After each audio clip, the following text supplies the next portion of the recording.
Bismillahirrahmanirrahim. Assalamualaikum warahmatullahi wabarakatuh.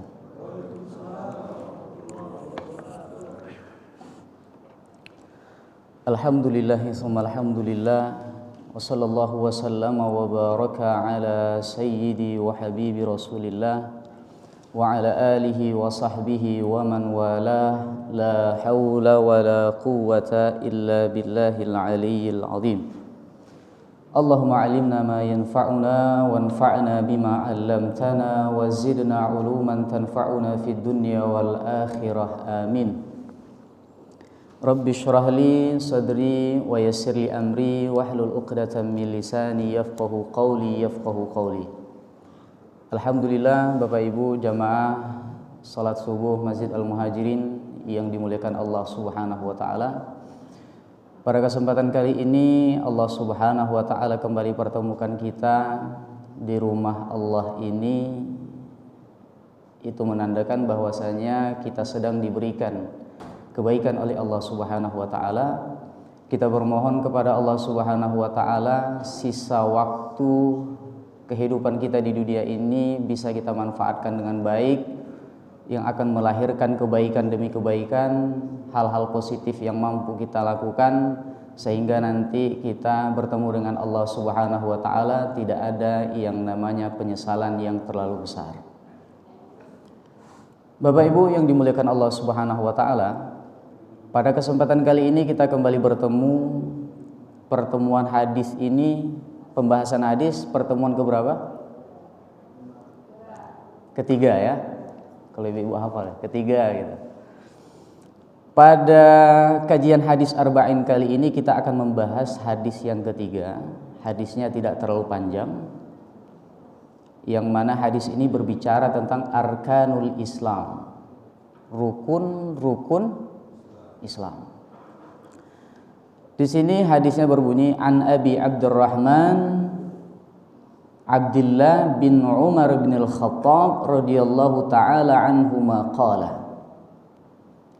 Yang meriwayatkan hadis ini salah seorang sahabat daripada Rasulullah sallallahu alaihi wasallam yang bernama Abdullah bin Umar. Ya. Kalau misalkan kita mendengar Abdullah bin Umar, berarti beliau ini anak siapa? Anak Umar.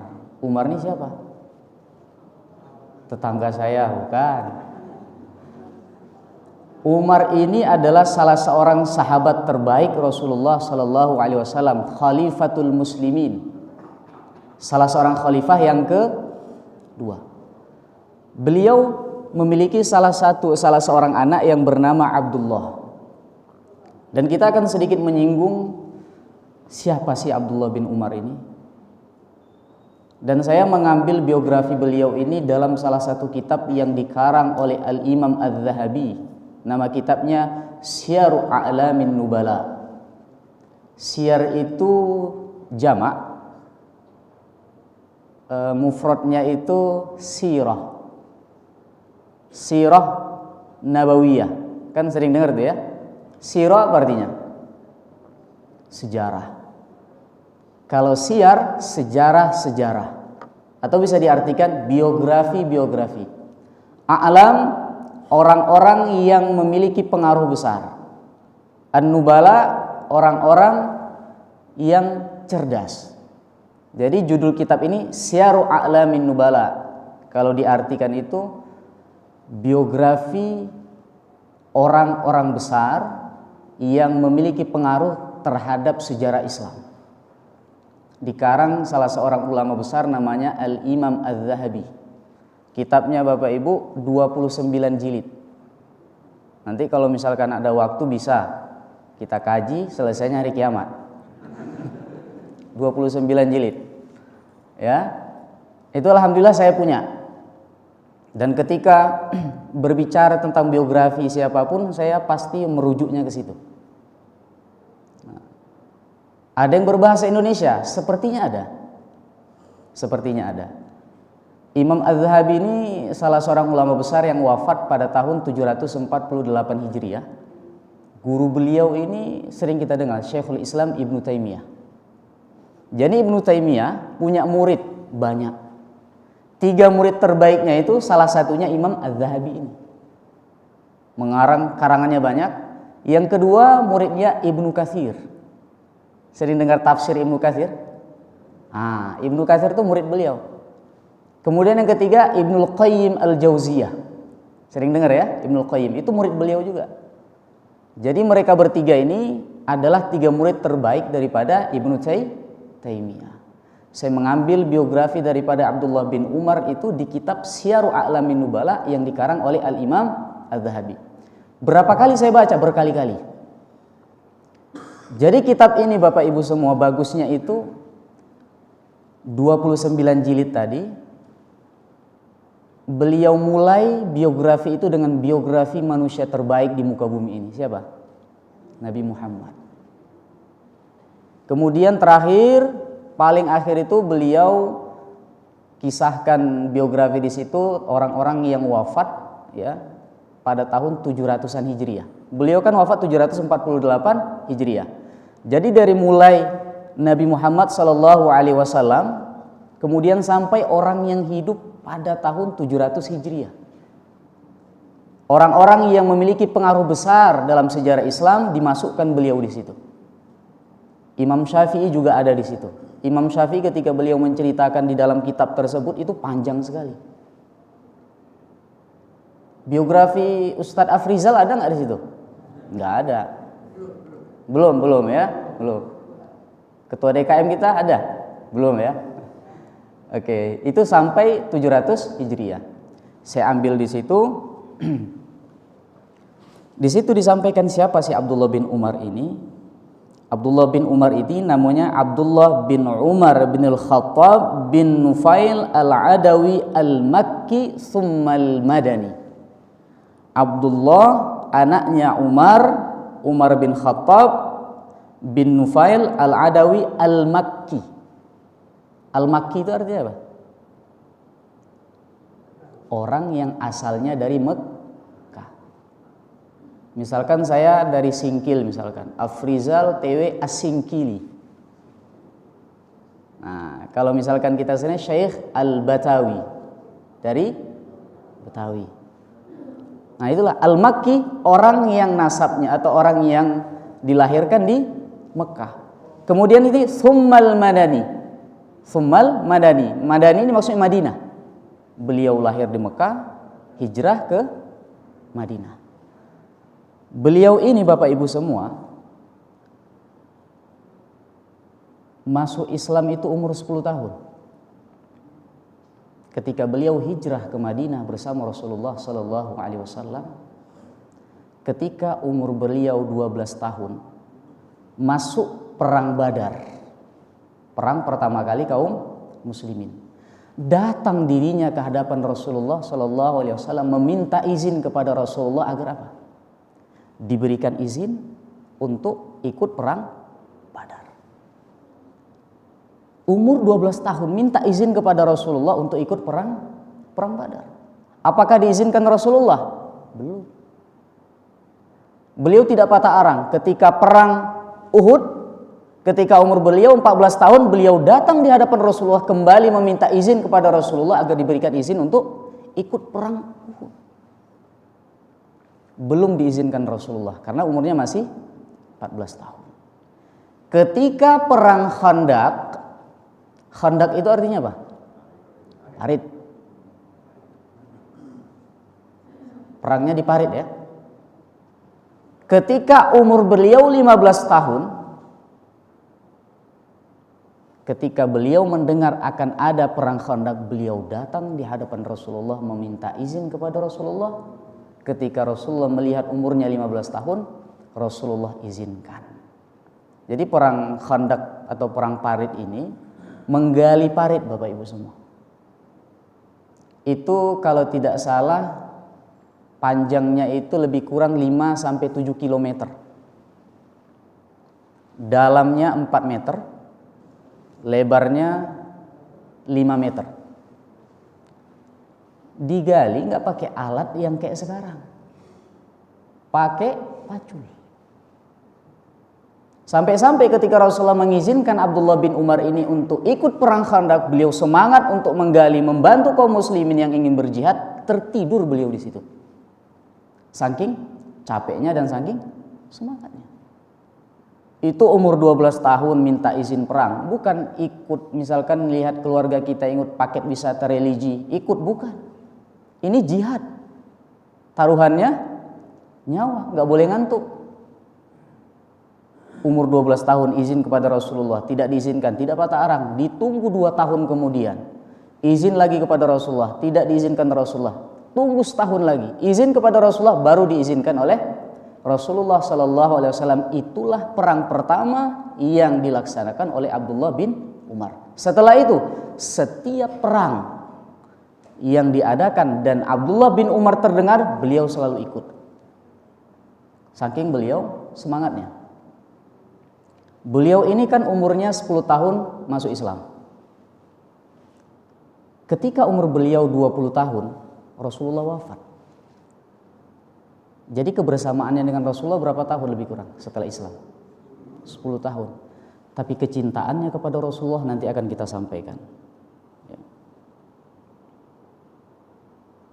Yang menjadi guru beliau itu kan Rasulullah, Abu Bakar, ayah beliau sendiri Umar, Utsman, Ali, Zaid bin Thabit, ya, Abdullah dan lain sebagainya. Kalangan para sahabat senior itu jadi guru beliau. Dan beliau memiliki seorang budak namanya Nafi'. Jadi Nafi' ini itu kan budak daripada hamba sahaya daripada Abdullah bin Umar. Suatu saat Nafi' ini menjadi seorang ulama besar. Yang khalifah di zaman mereka itu bergurunya kepada Nafi'. Padahal Nafi' ini adalah budaknya Abdullah bin Umar. Tapi karena beliau itu sangat percaya dan sangat menghormati Abdullah bin Umar, seluruh ilmu yang ada daripada Abdullah bin Umar beliau serap, maka banyak riwayat atau kisah yang kita dengarkan itu langsung dituturkan oleh Nafi' tadi. Dan semua yang saya sampaikan ini ada di dalam kitab Syiarul Alamin Nubala tersebut. Bagaimana kecintaan beliau kepada Rasulullah? Jadi Nafi' pernah mengatakan, "Anna ibn Umar kana yattabi'u athara Rasulillah sallallahu alaihi wasallam kulla makanin shalla fihi." Saking cintanya Abdullah bin Umar ini, ketika beliau pergi dan Rasulullah ketika itu pergi, dimanapun tempat Rasulullah itu sholat, beliau ikut sholat di situ. Ya. Hatta inna Nabiya sallallahu alaihi wasallam nazala tahta syajaratin fakana ibnu Umar yata'ahadu tilka syajarah. Sampai-sampai suatu ketika Rasulullah itu sholat di bawah sebatang pohon. Jadi Rasulullah ketika itu sholat sunnah di bawah sebatang pohon. Saking cintanya Abdullah bin Umar ini, beliau datangi pohon tersebut, beliau sholat di pohon tersebut, kemudian yang tak tertinggal, beliau selalu merawat pohon itu. Setiap hari.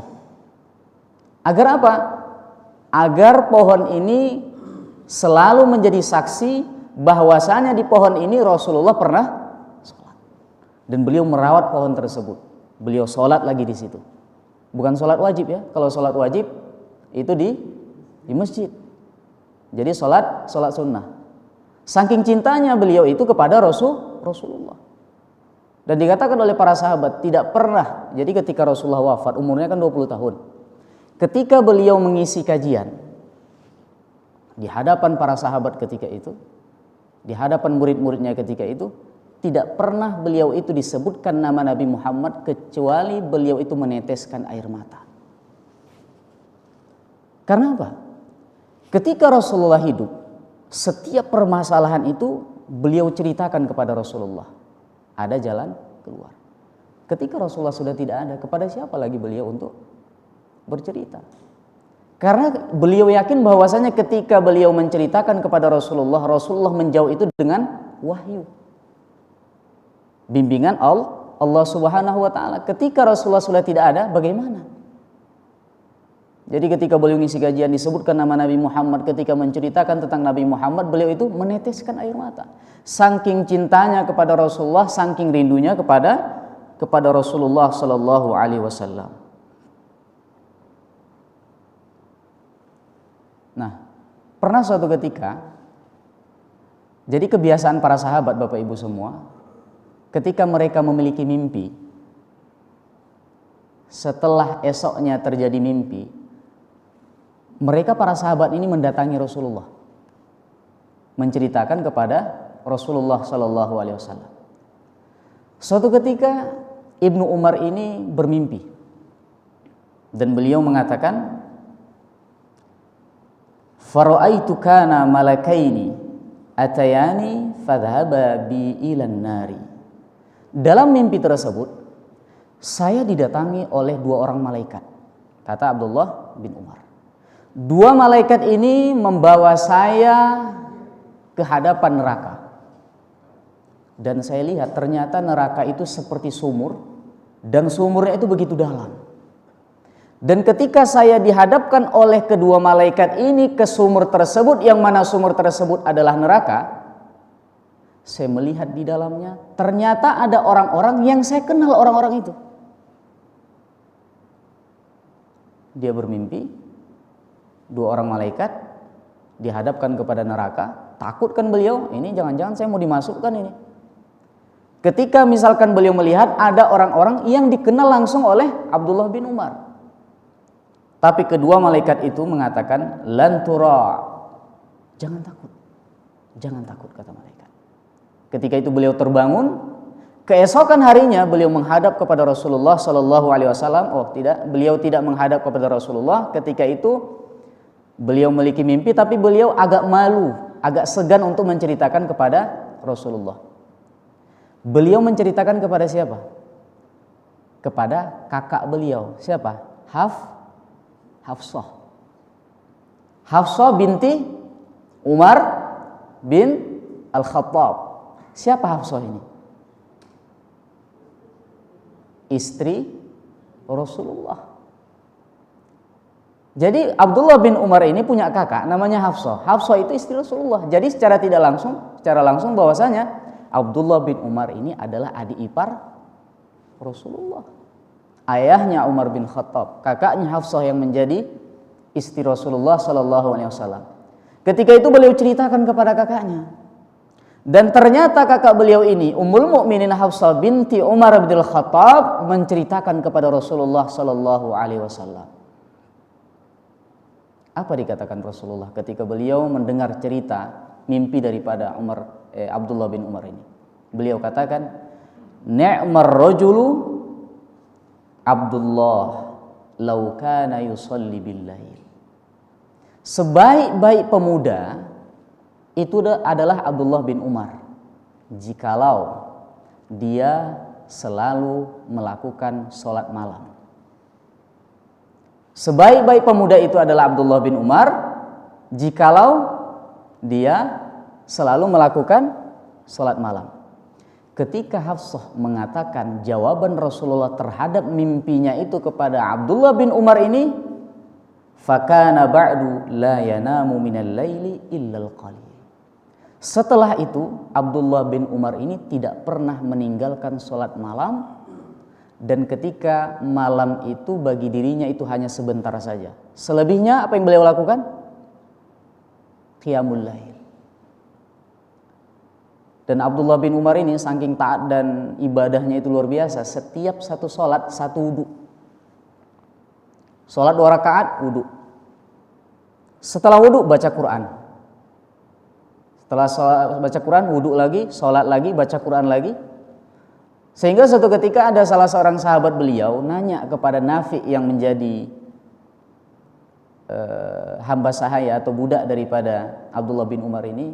Beliau katakan seperti ini, "Saya ingin tahu, saya sering mendengar Rasulullah itu selalu memuji Abdullah bin Umar. Gimana sih Abdullah bin Umar ini di rumahnya?" Dikatakan Nafi ini, "La tutiqunahu." Kalian tidak akan sanggup mencontoh Abdullah bin Umar ini. Kenapa? Karena Abdullah bin Umar ini ketika beliau di rumah, yang beliau lakukan sholatnya 1 kali sholat wudu. Setelah wudu baca Quran. Setelah itu wudu lagi, sholat lagi, baca Quran lagi. Sepanjang hari seperti itu. Ustaz, jadi beliau kapan makannya Ustaz? Ya makan. Ya. Dan kata para ahli sejarah dan diriwayatkan oleh orang-orang yang berada di sekitar daripada Abdullah bin Umar ini. Abdullah bin Umar ini ketika beliau itu tidak melakukan safar, jarang sekali kita lihat beliau itu tidak puasa. Jadi kalau misalkan puasa, sahur, siang beribadah, kemudian berbuka, kemudian beribadah lagi kepada Allah Subhanahu wa ta'ala. Kenapa kita perlu untuk menyampaikan bagaimana kehidupan para sahabat, kehidupan orang soleh? Sehingga kita melihat bahwasanya banyak cerita yang dikisahkan kepada kita di kalangan para sahabat, di kalangan para ulama kita, itu bukan sesuatu yang mustahil terjadi. Ada terjadi, meskipun ketika kita melihat dalam kehidupan kita ini, kok rasanya itu berat sekali ya. Ada yang menjadi motivasi saya, namanya Syekh Al-Ustadz Ad-Duktur Hasan Hito, Profesor Dr. Hasan Hito. Beliau di dalam salah satu YouTube ketika beliau diwawancarai, beliau mengatakan seperti ini. Beliau ini S1, S2, S3 itu di Al-Azhar, Mesir. Beliau asalnya Damaskus. Ketika beliau S1, S2, S3, beliau ceritakan ketika itu, saya ketika jadi penuntut ilmu di Al-Azhar di Mesir, kata beliau, saya itu belajar mulai dari setelah selesai sholat subuh berjamaah sampai jam 12 malam setiap hari. Hari Minggu nggak ada itu katanya. Beliau belajar dari mulai setelah sholat subuh berjamaah sampai jam 12 malam setiap hari. Kerjaan beliau apa? Membaca, menulis, membaca, mudzakarah, murojaah setiap hari. Sampai di rumah beliau itu tidak terdapat untuk alat untuk memasak. Yang beliau lakukan apa? Kan kalau misalkan di Arab itu makannya itu simple banget. Khubus. Khubus apa? Roti. Roti dicampur saja makan. Simple sekali. Orang Arab itu kalau misalkan mereka sarapan pagi itu simple sekali. Kalau kita kan harus nasi uduk, bubur ayam, meskipun tinggal beli kan. Tapi kan kalau disuruh buat sendiri, kalau misalkan kita nggak selera tinggal pesan kan, Shopee atau GoFood dan lain sebagainya. Dulu nggak ada GoFood di zaman seperti beliau ini. Dan menariknya beliau ini akan mengarang, Syekh Hasan Hito tadi mengarang salah satu kitab itu kalau misalkan nanti jadi 150 jilid. 5 tahun yang lalu beliau katakan, 5 tahun yang lalu sudah selesai 40 jilid. Bidang apa? Bidang fikih.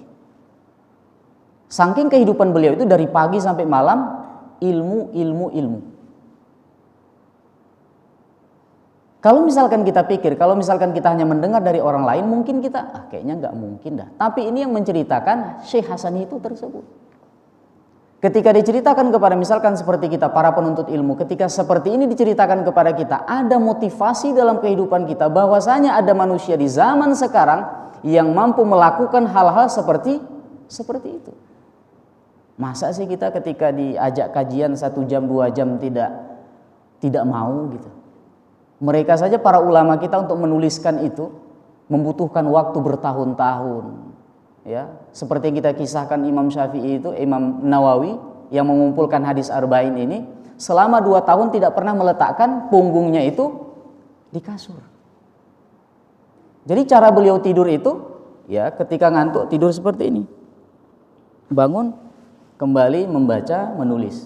Selama 2 tahun ketika beliau berumur 16 sampai 18 tahun. Umurnya berapa? Imam Nawawi 40 tahun. Sempat nikah? Tidak. Ketika ditanya kenapa nggak nikah? Nasitu, saya lupa. Nah itu. Ketika ditanya kenapa nggak nikah? Lupa saya. Kalau pemuda di zaman sekarang kan nikah terus. Kapan saya nikah? Tapi An-Nawawi ketika umur seperti itu ketika ditanya nasitu katanya. Nah, itulah para ulama kita menceritakan ini sehingga ada motivasi yang dalam kehidupan kita ya, menjadikan kita semakin semangat. Kemudian kesederhanaan Ibnu Umar, kesederhanaan beliau gimana? Sahabat beliau pernah main ke rumah beliau, dan diketahui bahwasanya Abdullah bin Umar ini ketika memiliki ketika turun satu ayat, lan tanalul birra hatta tunfiqu mimma tuhibbun, kalian tidak akan mendapatkan kebaikan sebelum kalian menginfakkan sesuatu yang kalian cintai. Ketika turun ayat ini, di tangan Abdullah bin Umar itu ada uang 20.000 dirham. Jadi 20.000 dirham ini, satu dirham itu 50.000. 20.000 dikali 50.000 berapa? Berapa ya? Ada nggak yang matematikanya kuat di sini? 1 miliar ya? 1 miliar. Ketika turun ayat tersebut, di tangan beliau ada 1 miliar. Ketika beliau ke masjid, beliau kumpulkan orang-orang, beliau bagikan. Dan ketika itu ada salah seorang sahabat daripada Abdullah bin Umar ini main ke rumah Abdullah bin Umar. Beliau katakan apa? Walaqad dakhaltu ala ibni Umar faqawwamtu kulla syai'in fi baitihi min athathin ma yaswa mi'ata dirham. Saya suatu ketika main ke rumah Abdullah bin Umar, dan saya melihat, kepo lah istilahnya. Kalau di zaman kita sekarang yang main ke rumah beliau itu kepo. Ketika kepo, beliau lihat, dihitung beliau perabot atau hal-hal yang ada di rumah Abdullah bin Umar dihitung. Ketika dihitung berapa? Cuma 100 dirham. 100 dikali 50.000 berapa? 5 juta. Jadi kalau misalkan dihitung perabotannya itu hanya 5 juta. Tapi ketika ada uangnya itu, ketika ayat tersebut turun, beliau lakukan apa? Beliau mencintai uang itu, namanya manusia. Tapi ketika ayat itu turun, kalian tidak akan mendapatkan kebaikan sebelum menginfakkan apa yang kalian cintai. Di tangan beliau itu, yang beliau cintai, beliau infakkan di jalan Allah Subhanahu wa ta'ala. Begitulah Abdullah bin Umar.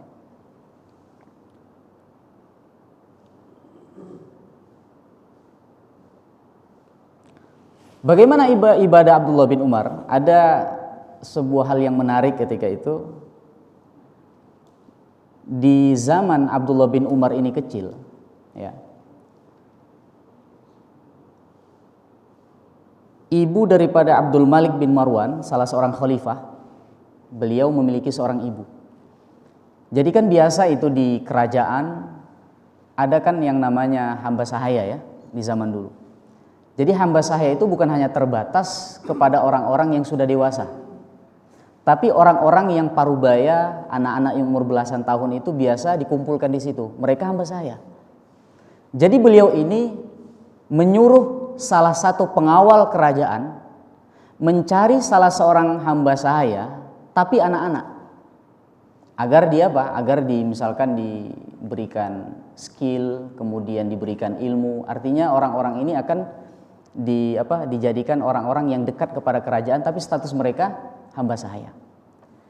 Kemudian pengawal ini mensyaratkan, saya pingin yang dicari ini ada 5 syarat, kata beliau. Yang pertama, yakunu aliman bisunnah. Yang pertama itu syarat yang kamu cari ini, syarat kepada pengawal, kamu cari anak kecil ini ya menjadi hamba sahaya. Pertama, yakunu aliman bisunnah. Dia ini harus paham tentang sunnah Nabi. Oke. Qari'an li kitabillah. Bukan saja paham tentang sunnah Nabi, dia harus bisa membaca Al-Quran. Bukan saja bisa membaca, tapi membaca dengan indah. Itu syarat kedua. Kemudian yang ketiga, fasihan afifan. Dia harus berbicara dengan fasih. Bukan saja fasih, tapi dia orang yang karismatik. Meskipun anak-anak, tapi berwibawa. Bukan sembarang anak. Yang keempat, kathirul haya. Dia harus punya rasa malu yang tinggi, bukan malu-maluin. Dan yang kelima, qalilal mira. Kata orang kerajaan ini kepada pengawal tadi yang mencari hamba sahaya atau anak-anak tadi. Yang terakhir kata beliau, qalilal mira. Qalilal mira itu apa? Qalilal mira itu ketika diberikan perintah enggak banyak nanya. Ada 5 syarat. pengawal ini ketika disyaratkan seperti itu, cari anak seperti itu, dicari sama beliau, saking kesalnya beliau, kan nggak nemu tuh. Beliau kembali kepada orang kerajaan tadi, ya, yang menyuruh beliau tadi. Beliau katakan, qad talabtu hadzal ghulam falam ajid ghulaman bihadhihi sifah illa Abdullah bin Umar. Saya sudah keliling semua tempat, saya tidak menemukan spesifikasi seperti yang Anda ceritakan ini kecuali satu. Siapa? Abdullah bin Umar. Tidak ada anak-anak yang seperti yang Anda ceritakan ini kecuali Abdullah bin Umar. Sayangnya saya datang kepada keluarga Abdullah bin Umar, saya tawar Abdullah bin Umar ini. Kepada siapa mereka tawar? Kepada Umar bin Khattab. Cobalah, anak beliau bukan hamba saya, ditawar seperti itu. Saking yang tadi itu kesal, karena syarat yang diberikan ini cukup susah. Di antara anak-anak itu nggak ada, yang ada siapa? Abdullah bin Umar. Tapi sayangnya Abdullah bin Umar ini bukan hamba saya. Saya sudah tawar kepada keluarga mereka, bisa nggak si Abdullah bin Umar yang dibawa ke kerajaan? Tidak bisa. Jadi orang-orang seperti itu, meskipun Abdullah bin Umar ini posisinya belasan tahun, ketika itu dia sudah memiliki kewibawaan yang begitu tinggi. Ya. Beliau itu, kata para ahli sejarah, diriwayatkan itu haji 60 kali, umroh 1000 kali. Beliau tinggal di Madinah setelah hijrah. Kan ada haji 60 kali. Beliau wafat pada umur beliau 84 tahun. Haji 60 kali, umroh 1000 kali. Di zaman dulu beda dengan zaman sekarang. Zaman dulu kan kalau misalkan, saya lupa lagi, jarak antara Mekah sama Madinah ke Mekah itu berapa ratus kilo? Lebih kurang berapa ratus kilo? Ada yang pernah ngitung? Saya pernah ngitung. Bukan jalan kaki ya. Berapa? 400, 300, 400 kilo. Jauh kan? Dulu nggak ada yang pakai kereta cepat itu, pakai unta. Begitulah beliau itu semangat di dalam mencontohkan apa yang dilakukan oleh Rasulullah dan melakukan apa yang diucapkan oleh Rasulullah Sallallahu Alaihi Wasallam. Saking beliau ini cinta kepada Rasulullah itu, para sahabat Abdullah bin Umar mengatakan seperti ini. Kalian kalau misalkan melihat Abdullah bin Umar ini, bagaimana beliau itu sangat ingin mencontoh bagaimana Rasulullah, niscaya kalian akan melihat bahwasanya Abdullah bin Umar ini adalah seorang orang gila. Saking beliau itu tergila-gila atau ngefans berat dengan Rasulullah. Apapun yang dilakukan Rasulullah itu beliau berusaha untuk melakukan. Jadi sebelum Rasulullah keluar itu diintipin sama Abdullah bin Umar dari rumahnya. Ini kapan Rasulullah keluar ini? Ketika keluar diikuti oleh Abdullah bin Umar. Jadi ketika Rasulullah wafat, beliau begitu sedih sekali. Ya, itu yang dilakukan oleh Abdullah bin Umar. Bagaimana kedermawanan Abdullah bin Umar? Kedermawanan Abdullah bin Umar itu, suatu ketika beliau sakit. Ya. Ketika sakit, beliau selera untuk memakan anggur ketika beliau sakit. Ketika dibelikan oleh pembantu beliau, ketika beliau ingin makan, ada yang ngetok pintu. Siapa? Tukang minta-minta, pengemis ketika itu. Ketika beliau tahu bahwasanya ada pengemis, meskipun beliau selera untuk memakan anggur, apa yang beliau katakan? A'tuhu iya, berikan kepada pengemis tersebut. Lah kamu bagaimana? Belikan saja yang baru. Dibelikan yang baru lagi. Kemudian ketika dihadapkan ke hadapan Abdullah bin Umar, pengemis tadi datang lagi, minta lagi. Kata Abdullah bin Umar apa? Kasih, boleh kasih. Yang ketiga, seperti itu lagi. Ketika yang keempat, kesal istri Abdullah bin Umar ini, apa beliau katakan? Ketika dibelikan yang keempat, ketika masuk ke dalam rumah, si pengemis mau datang lagi, apa dikatakan istri beliau? Kamu sekali lagi kalau misalkan datang minta, sedangkan Abdullah bin Umar itu lagi sakit, selera memakan anggur ini, niscaya kamu tidak akan mendapatkan kebaikan dariku, katanya. Saking marah istri beliau. Setelah itu pengemis ini tidak minta, baru Abdullah bin Umar mengkonsumsi atau memakan anggur tadi. Saking beliau itu tidak tega melihat ada orang-orang yang meminta. Dan saya menemukan orang seperti ini Bapak Ibu semua. Dan saya menemukan ketika kami S3 di sana, ada beliau ini dari kalangan polisi, bertugas di Jordan ketika itu. Ketika ada yang meminta, tidak pernah beliau tolak. Ketika keluar dari masjid, biasanya kalau misalkan di masjid Arab itu, kalau kita selesai sholat, biasa itu yang jualan banyak di depan. Biasa yang jual di depan pintu itu orang-orang yang menjual sesuatu tapi sangat membutuhkan. Ketika beliau keluar, beliau membeli sesuatu tersebut meskipun beliau tidak butuh. Dibeli, adapun yang dibeli itu dicari beliau, siapa yang membutuhkan benda ini, dikasih. Tidak ada seseorang yang datang kepada beliau kecuali beliau berikan apa yang diminta. Kalau beliau ada. Tapi masalahnya kadang-kadang orang ketika tahu hal seperti itu, mereka memanfaatkan orang-orang seperti ini. Wah, ini orang seperti ini ketika datang nggak mungkin ditolak. Maka ketika ada yang datang itu selalu kadang-kadang pura-pura, ya kadang-kadang butuh dan lain sebagainya. Dan terakhir tentang Abdullah bin Umar, keberanian Abdullah bin Umar. Jadi Abdullah bin Umar ini Bapak Ibu semua, beliau itu satu zaman dengan Al-Hajjaj bin Yusuf Ats-Tsaqafi. Pernah dengar Al-Hajjaj bin Yusuf Ats-Tsaqafi? Beliau ini dari kalangan Bani Umayyah. Beliau ditunjuk sebagai seorang gubernur di Kufah, di Irak, dan di beberapa tempat ketika itu. Tapi beliau ini bengis, tirani, otoriter, sangat kejam sekali.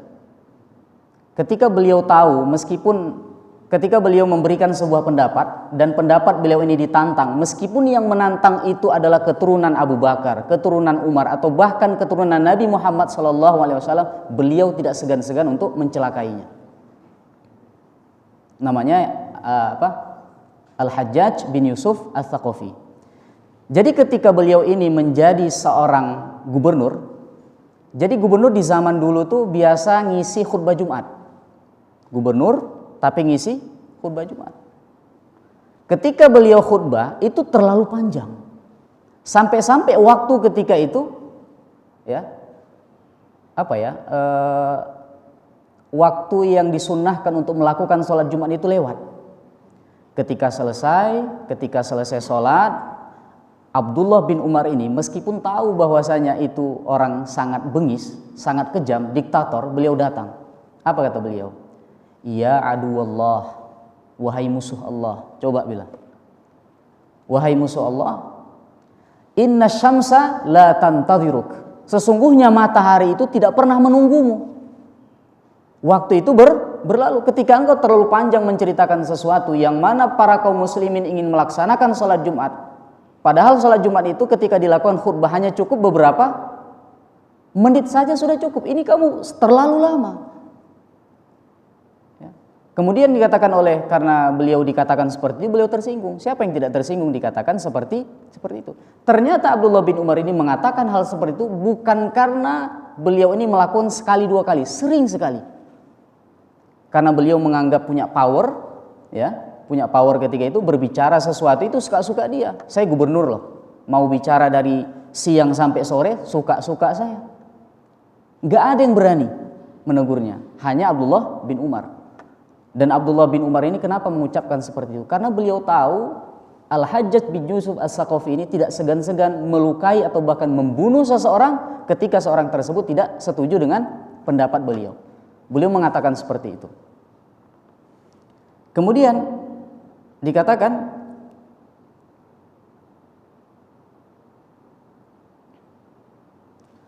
ketika dikatakan wahai musuh Allah, sesungguhnya matahari itu tidak pernah menunggumu. Saking kesalnya Al-Hajjaj bin Yusuf Ats-Tsaqafi ini, beliau perintahkan kepada pengawalnya, celakai dia. Celakanya dengan bagaimana? Diambil tombak, dikasih racun, kemudian ketika beliau tawaf itu ditusukkan di kaki, seolah-olah tidak sengaja di kakinya, kemudian racun. Itulah sebab beliau wafat tadi. Siapa yang membunuh? Al-Hajjaj bin Yusuf As-Saqafi. Imam Az-Zahabi ketika menceritakan tentang Al-Hajjaj bin Yusuf As-Saqafi di dalam kitab beliau, apa yang pertama sekali beliau katakan? Ahlakahullahu fi Ramadan. Allah Subhanahu wa taala mencelakai Al-Hajjaj bin Yusuf As-Saqafi ini, mematikan Al-Hajjaj bin Yusuf As-Saqafi ini pada saat bulan Ramadan. Jadi bahasa Az-Zahabi ini bukan telah wafat, bukan. Allah menghancurkan Al-Hajjaj bin Yusuf As-Saqafi ini pada bulan Ramadan.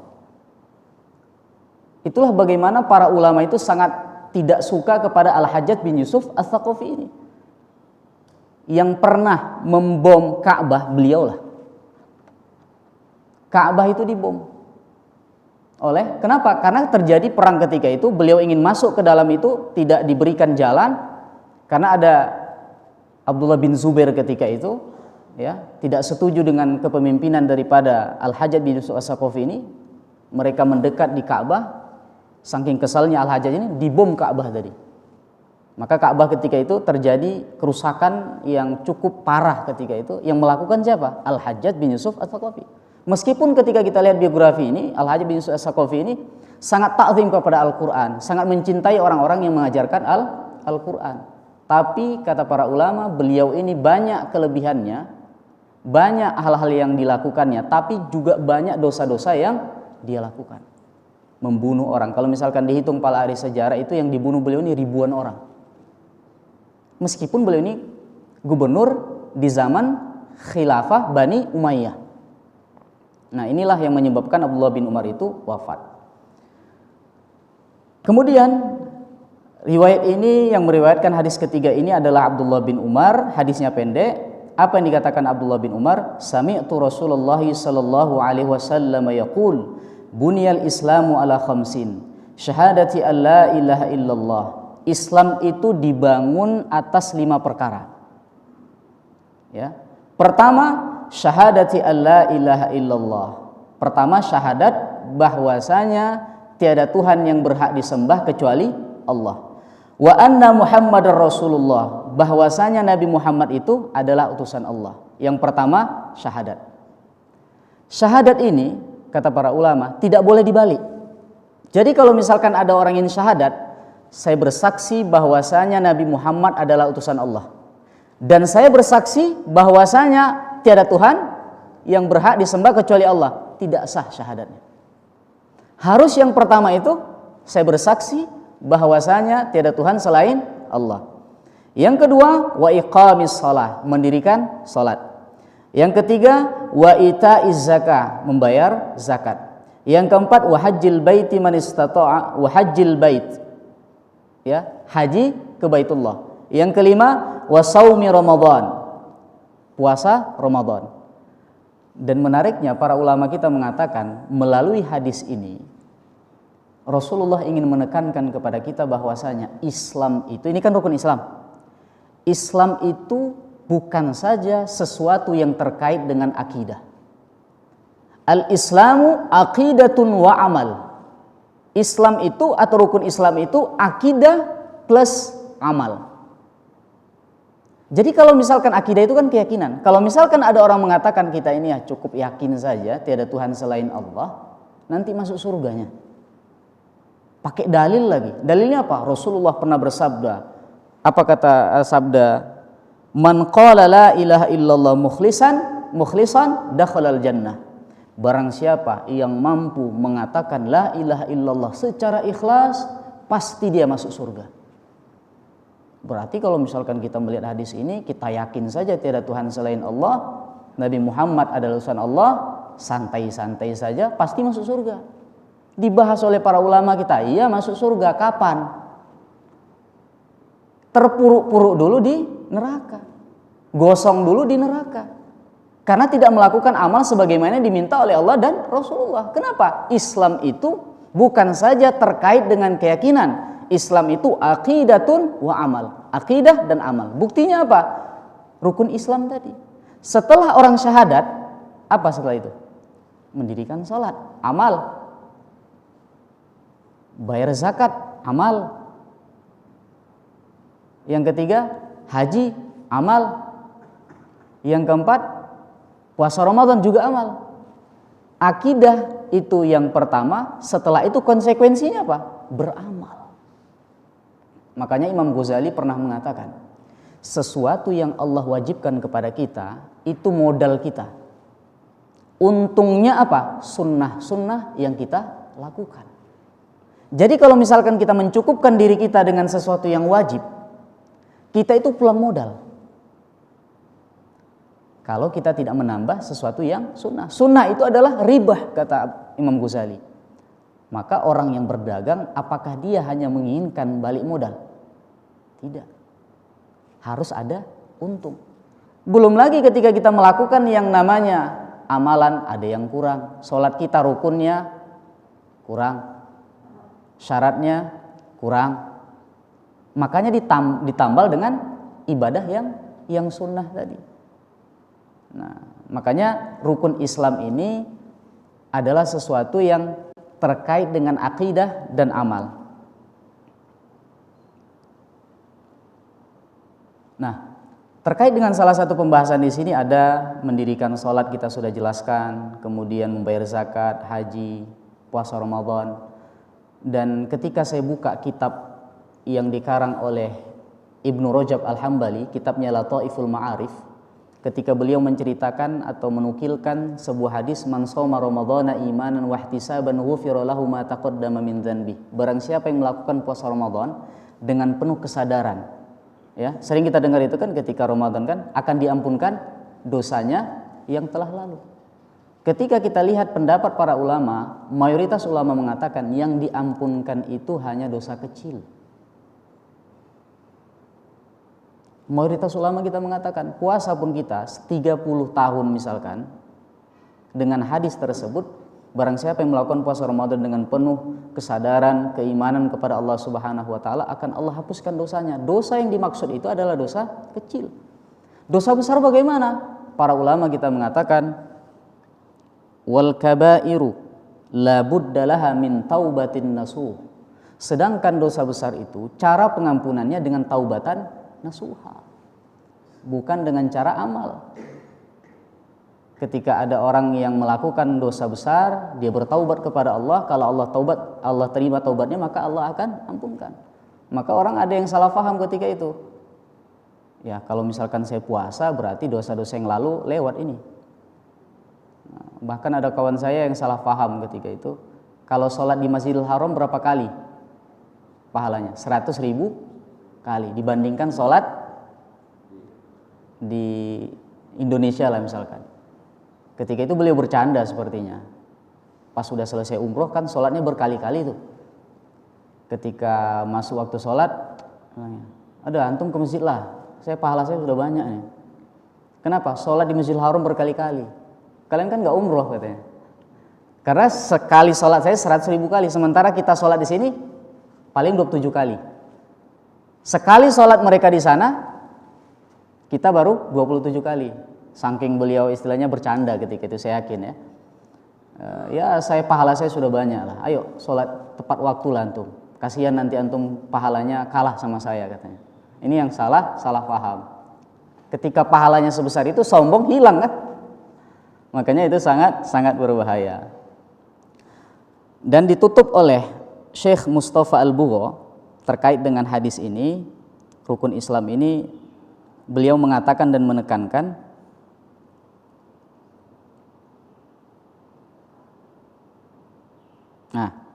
rukun Islam yang 5 ini, kata Syekh Mustafa Dib Al-Bugha dalam kitabnya Al-Wafi fi Syarh Al-Arba'in lin-Nawawi, man ata bihadhil arkani kamilan kana musliman kamilal iman. Barang siapa yang mampu melakukan rukun Islam yang 5 ini, keislaman dan keimanannya sempurna. Syahadat, mendirikan sholat, bayar zakat, haji bagi yang mampu, puasa Ramadan. Imannya dan Islamnya sempurna. Wa man tarakaha jami'an kana kafiron qat'an. Dan barang siapa yang meninggalkan semuanya, sepakat dia ini adalah seorang kafir pasti. Wa man ankara wahidatan minha kana ghairu muslimin bil ijma'. Dan barang siapa saja yang mengaku sebagai seorang muslim mengingkari salah satu daripada rukun Islam ini, para ulama sepakat dia telah menjadi seorang kafir atau murtad. Wa man i'taqada biha jami'an wa ahmala wahidatan minha ghairu syahadah kaslan fahuwa fasiq. Dan barang siapa yang meyakini semuanya, rukun Islam itu diyakini, tapi dia sering meninggalkan salah satu, misalkan masalah sholat, syahadat, sholat kadang tidak, bayar zakat, puasa, dan lain sebagainya. Tapi hanya satu kadang-kadang yang bermasalah.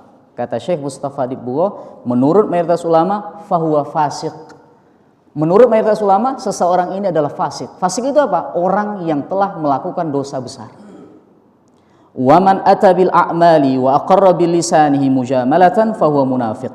Dan barang siapa yang melakukan secara zahirnya dia melakukan yang 5 ini, ya, hanya mengakui secara lisan, secara basa-basi, tapi hatinya berbeda, maka dipastikan dia adalah seorang munafik. Seorang munafik. Maka kita tekankan lagi di sini bahwasanya kelima rukun ini terkait antara satu dengan yang lainnya. Pada rukun ini dijelaskan kepada kita bahwasanya Islam itu atau rukun Islam itu bukan saja terkait dengan akidah dan keyakinan, tapi amal, yaitu konsekuensi. Siapa yang bersaksi bahwasanya tidak Tuhan selain Allah, konsekuensinya apa?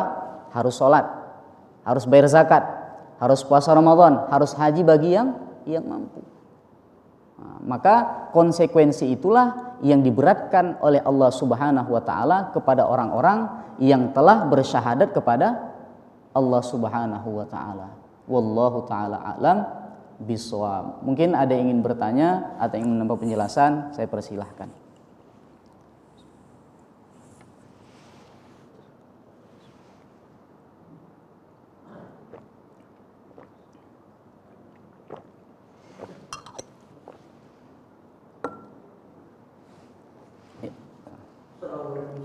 Waalaikumsalam warahmatullahi wabarakatuh.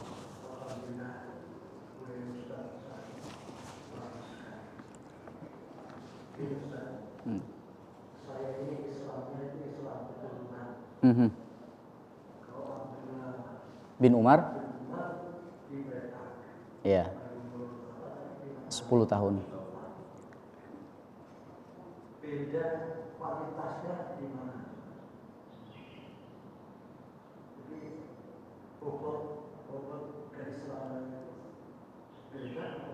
Maksudnya kita membedakan antara Bapak dengan Abdullah bin Umar nih?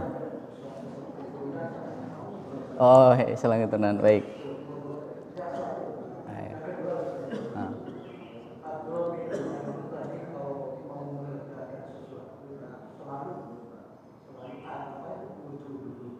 Oh iya.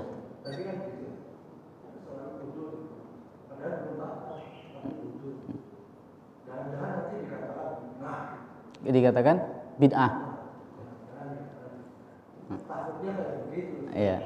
Karena saya sendiri habis azan itu saya selalu supaya seger mukanya saya muncul lagi. Terima kasih. Waalaikumsalam warahmatullahi wabarakatuh. Ya, yang pertama kita mungkin sama-sama tahu ya bahwasanya orang yang Islamnya itu karena pilihan, bukan dari lahir misalkan, biasanya lebih kuat.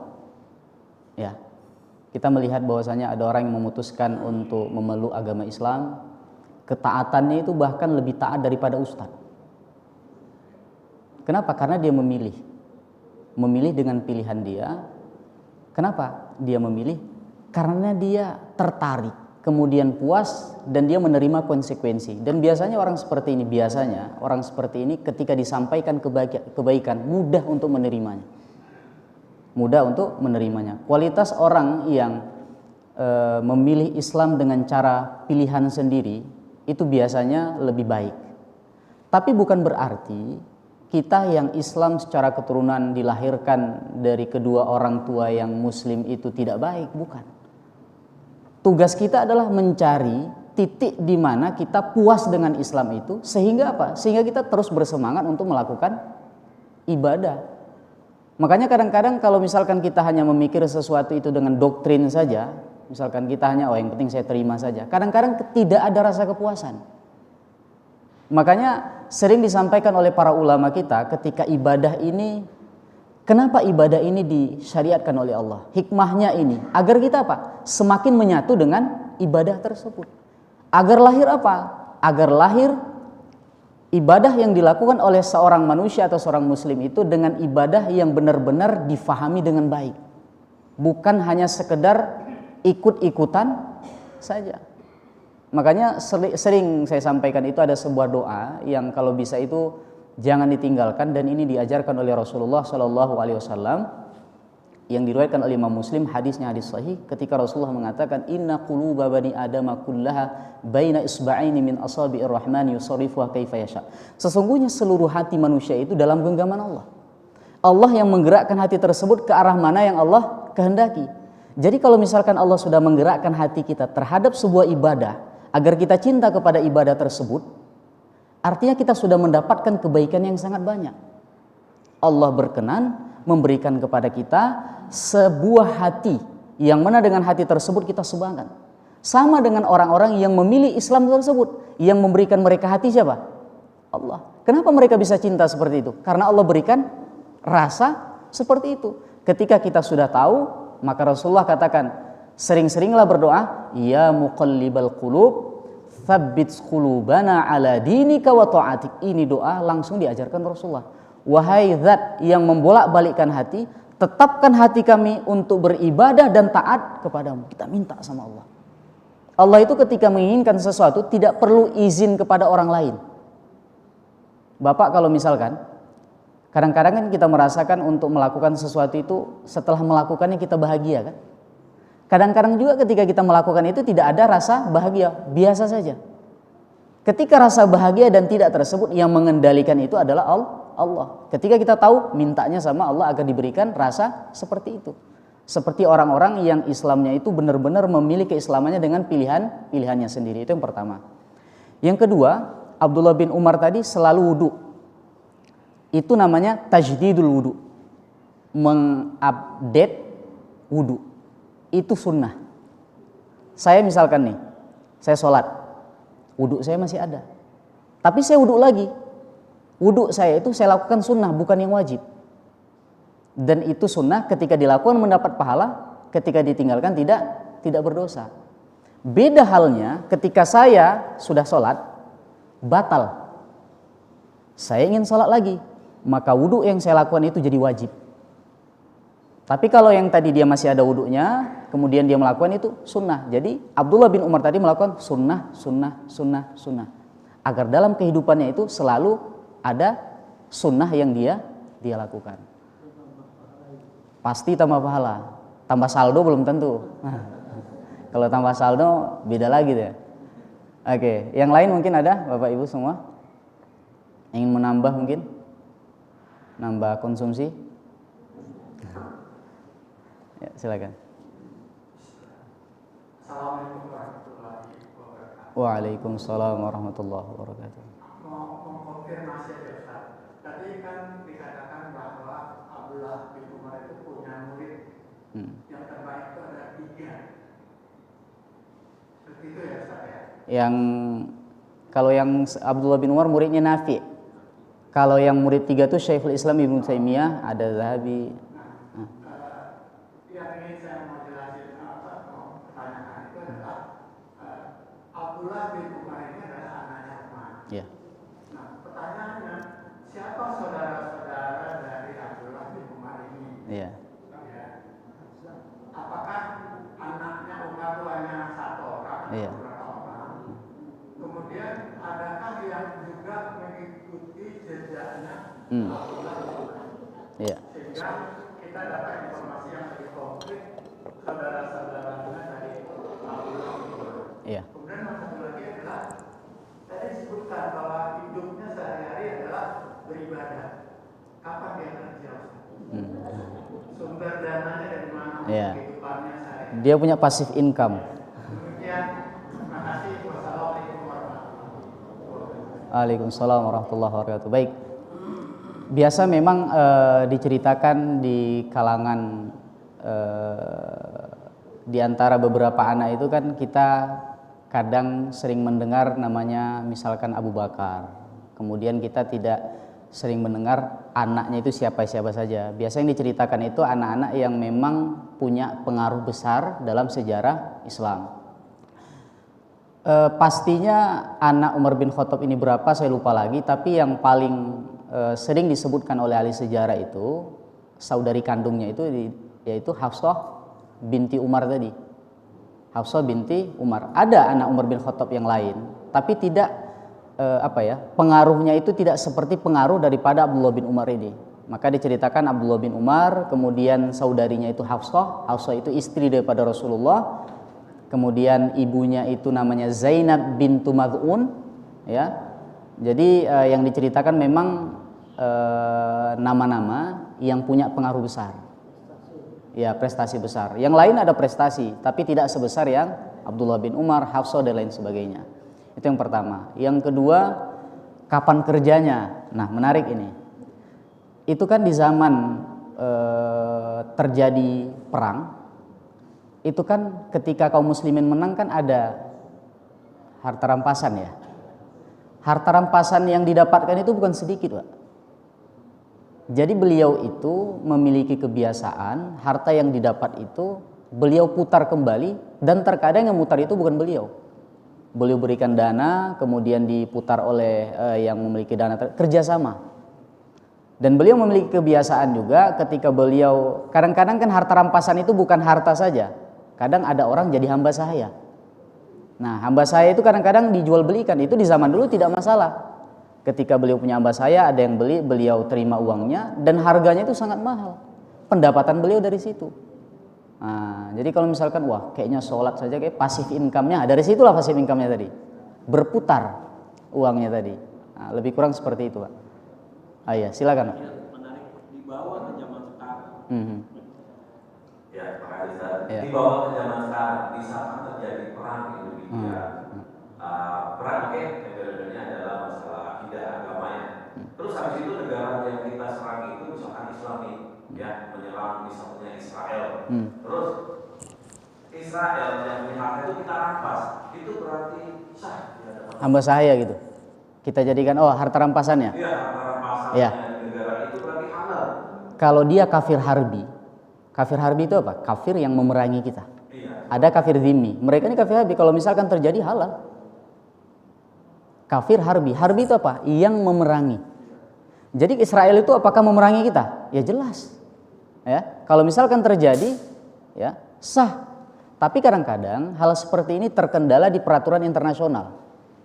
Apakah sah atau tidak? Kadang-kadang kan ada peraturan ketika terjadi perang, yang kalah perang ini membiayai. Iya kan? Itu peraturan internasional. Ketika kita ingin mengambil peraturan kita lihat sekarang Islam bukan keadaannya bukan seperti dulu, adidaya. Kita mengakui itu.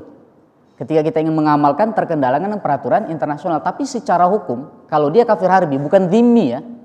Kafir harbi itu kafir yang memerangi kita sah saja.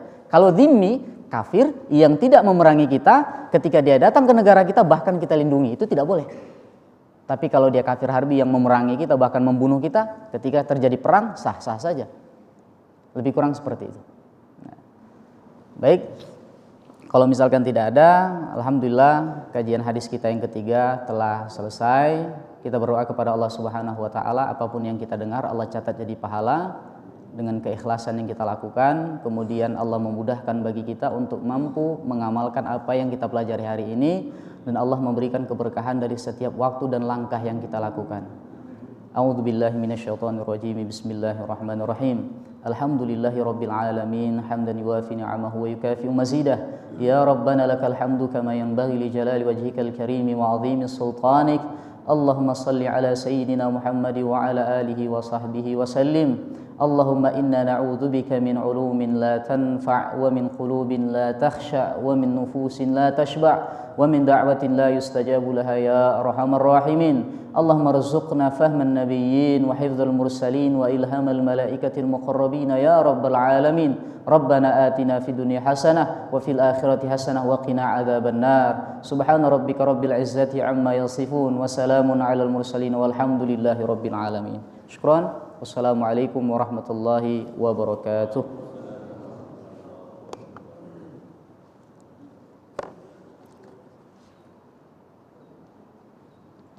Salam. Gimana Pak? Siap. Siap. Kita sarapan ya. Siap. Ngobrol yang tadi.